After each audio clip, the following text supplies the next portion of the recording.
Diddy's attorneys are pissed off, and it has everything to do with what firefighter Lance Jimenez just said on the witness stand. They're currently on a 10-minute break. They removed the jury from the courtroom, and all the attorneys are speaking to the judge, and let me tell you why. So Lance Jimenez had said he responded to Kid Cudi's home in January of 2012, and when they arrived, they had seen exactly what we saw in the images. He said the Porsche was parked close to the garage, and he witnessed the fact that the roof was cut up and the inside of the car was slightly burned. There was a bottle and a very fancy handkerchief that had fallen out of the bottle. In his opinion, the Porsche was targeted because it was in a low crime, affluent neighborhood and was not easily visible in the street. He also said there was another car parked in the driveway at the time that was not harmed. And he says, while yes, it was severely damaged, it's not the kind of catastrophic damage he normally sees from a Molotov cocktail. He testified that there was a disposable lighter outside of the car, a bottle on the driver's seat that was filled with gasoline, and a handkerchief that was sitting on the center console. He said the gasoline did not spread throughout the car because the cloth fell out and the bottle didn't shatter. He said had the bomb exploded as intended, the car parked a few feet from the house would have likely spread to the nearby foliage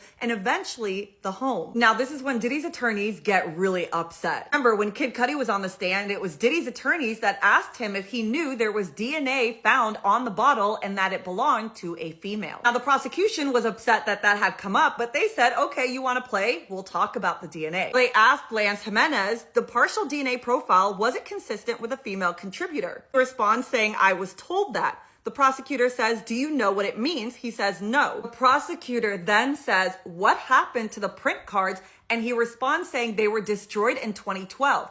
On whose orders?